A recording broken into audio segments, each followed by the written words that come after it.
Within Act 4, Scene 3 of William Shakespeare's Macbeth, Malcolm, the rightful heir to the throne of Scotland, is asked to come back by Macduff. Malcolm at first is weary of coming back due to his distrust in Macduff. Macduff is then put through a series of lying and manipulations, and at the end his true intentions shine through. However, another problem arises. Macduff is then informed that his family has been slaughtered by Macbeth, which leads to even more problems. And we'll see what happens from there on. In preparation for our play, I researched the methods of coping with stress. This included the attributes and habits of people who successfully deal with stress. And we applied this to Macduff's character by ensuring he does the exact opposite to show that he does not have the ability at the moment to endure the stress that just entered his life.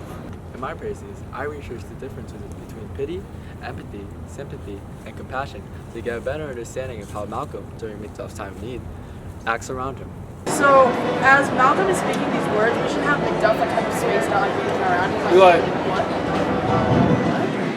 Lodge's Tracy, when we were working together on it, okay? Lodge Tracy has said, be comforted, let us medicines of our great revenge. So right now he's like, instead of helping, now he's like, okay, so now you can turn this into, actually, Malcolm's trying to comfort him. Wait.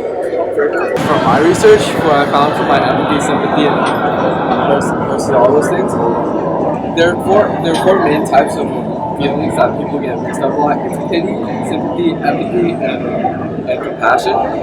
But what they all differ in is the level of engagement. And what makes Malcolm, what I've learned from Malcolm's word choices and like how he's portrayed in this, he's really just showing pity because he doesn't feel the pain that Macduff's going through because he doesn't know what it's like to lose children. So what is he showing right now? What should I be showing? He's pretty much just showing pity. He's just acknowledging that he's suffering, but he doesn't have know how to feel. He doesn't have the best connection to him that makes it to us.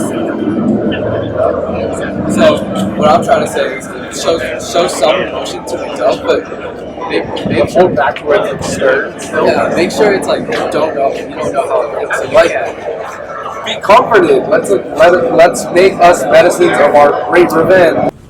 Within my praxis, I chose to research about the 5 stages of grief. The 5 stages of grief include denial, anger, bargaining, depression, and then acceptance. This all plays into the scene where Macduff is then informed that his family has been murdered. It sets him off in the very first stage of denial. He denies that his family's dead, what's going to happen now that he's not there. And then he goes into a little bit of anger where he's like, Macbeth has no children, so why does he get to not suffer like I do?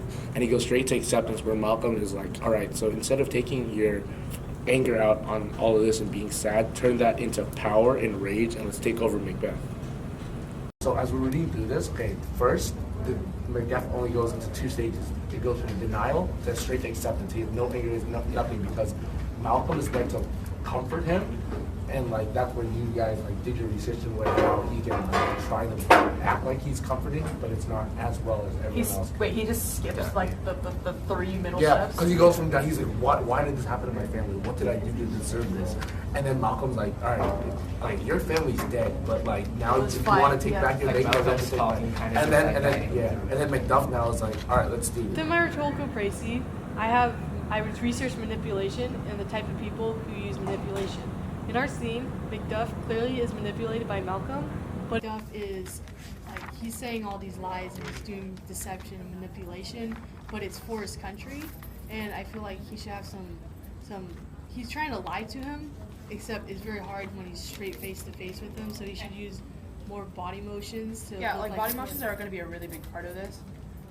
Mostly on Malcolm's part, especially because Malcolm is not very experienced in lying, so he's not going to be very subtle when he's not going to be very subtle during all of the, My research article was entitled 11 Signs of Lying, and through that I learned that liars have a tendency to cover the back of their neck, the front of their neck, or their mouths, or any other vulnerable spots when they're lying. They also have a tendency to fidget with their hands, have broken up sentences, stutter, and maintain eye contact for longer than needed. So I took this information and I applied it to Malcolm, who is being played by Raymond. And you can clearly see in the scene that Raymond has trouble delivering his lines, which is intentional, by the way. He also fidgets with his hands a lot. He rubs his back of his neck. He kind of embraces himself, and that's our way of showing the audience that Malcolm is in fact lying.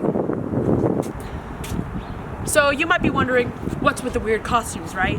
So there's a little twist to our Macbeth scene. We decided to incorporate Avatar: The Last Airbender, a show we loved as kids, to our current Macbeth project. We sat down and we saw the parallels between Avatar: The Last Airbender and Macbeth. We saw that there were 4 nations, and in Macbeth there's Scotland and England. So in our version of Macbeth, we have Malcolm, who has run away from the Fire Nation to escape Macbeth, who is a tyrant who's trying to take over the Fire Nation. So what we had Macduff, also part of the Fire Nation, come to the Earth Nation to retrieve Malcolm. And also within this scene, we have Ross, who is played by Clarence, and he's also from the Fire Nation. And we'll get to see what happens with the scene. Let's go!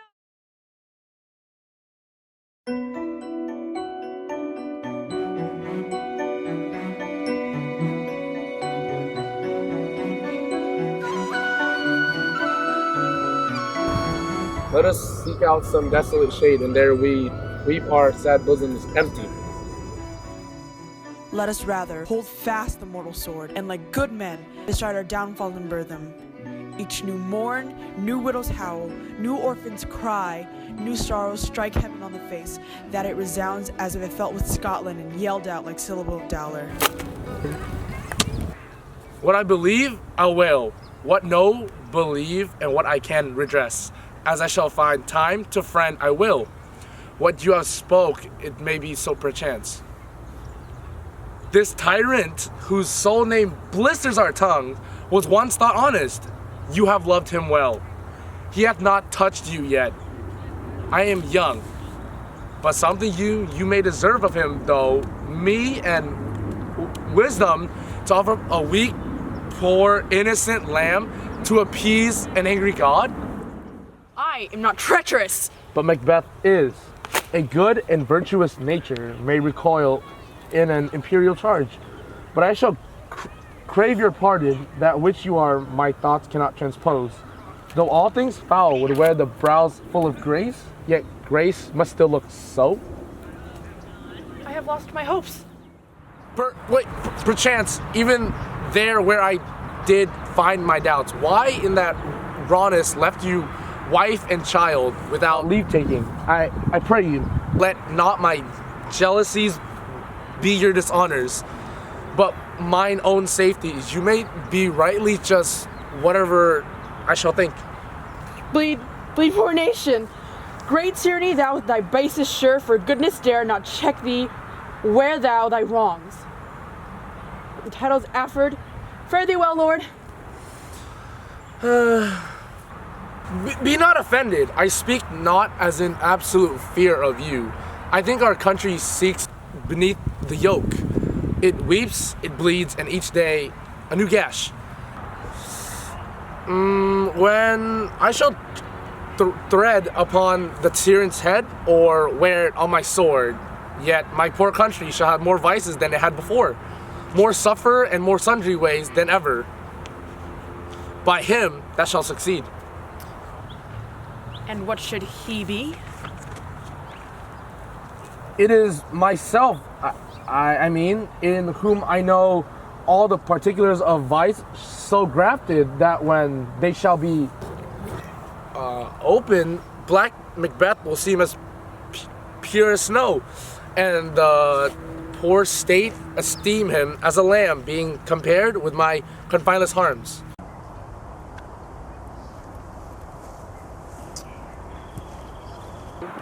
Not in the legions of the horrid hell can come a devil more damned than the evils to top Macbeth. I grant him bloody, luxurious, avaricious, false, deceitful, sudden, malicious, smacking of every sin that has a name.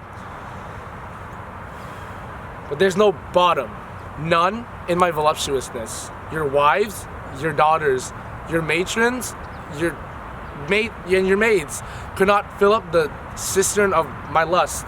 and my desire. All continent impediments would overbear that did oppose my will. Better Macbeth than such a one to rule.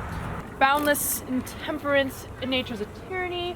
It hath been the ultimately emptying of the happy throne and the fall of many kings, but fear not yet to take upon what is yours. Convey the pleasures in a spacious plenty. It may seem cold, the time you may hoodwink the willingness dames, though. There cannot be the vulture in you to devour so many, and as will to greatness dedicate themselves, finding it so inclined. With this, there grows in my most ill-composed affection such a stanchest avarice that, were I king, I should cut off the nobles for their lands, desire his jewels, and the other's house. And my more having would be as a sauce to make me hunger more, that I should forge quarrels unjust against the good and loyal, destroying them for wealth. This adverse sticks deeper, grows with more promiscuous root, the summer seeming lust, and it hath been the sword of our slain kings. Yet do not fear. Scotland hath voices to fill up your will. Of your more mere own, all these are portable with our other graces weighed. But I have none, the king becoming graces. As justice verify temperance, stableness, bounty, perseverance, mercy, lowliness, devotion, patience, courage, fortitude.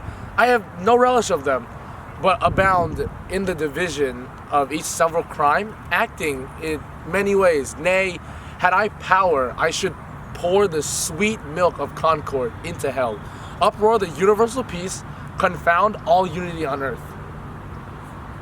Oh, Fire Nation, Fire Nation! If such a one be fit to govern, speak. I am as I have spoken. Fit to govern! No, not to live, O nation miserable, with an untitled tyrant, bloody sceptered with thou shalt see thy wholesome day again. Sure is the true issue of thy throne, and does the buster in his breed, thy royal father, was the most sainted king, a queen that bore thee oftener when their knees off her feet, died every day she lived. Fare thee well, the evils thou repeats upon thyself, the banished from the Fire Nation, oh my breast, thy hope ends here. Macduff, this noble passion, child of integrity, hath from my soul wiped the black scruples, reconciled my thoughts to thy good truth and honor. Devilish Macbeth, by many of these trains, hath sought to win me into his power, and modest wisdom plucks me from over credulous haste. But God above, deal between thee and me. For even now I put myself to thy direction, and unspeak my own detraction. Here abjure the taints and blames I laid upon myself, for strangers to my nature. What I am truly is thine, and my poor country's to commend. Whither indeed, before they here approach, old seaward, with 10,000 warlike men already at a point, was setting forth. Now will together, and the chance of goodness be like our warranted quarrel.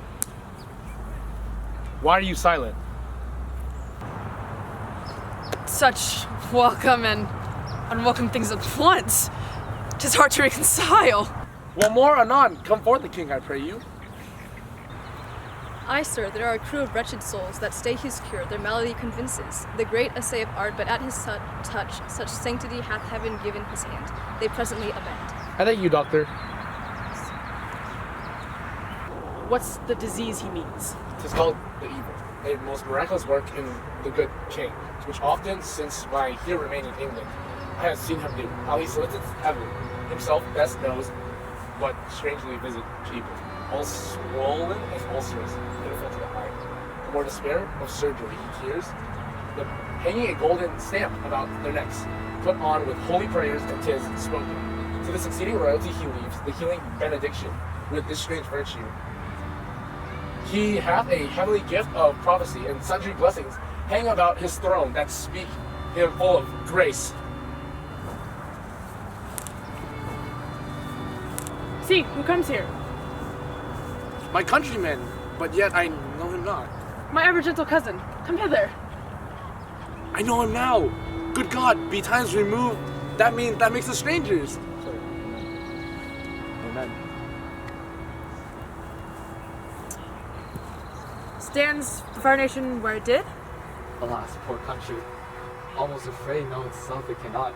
We call it another, but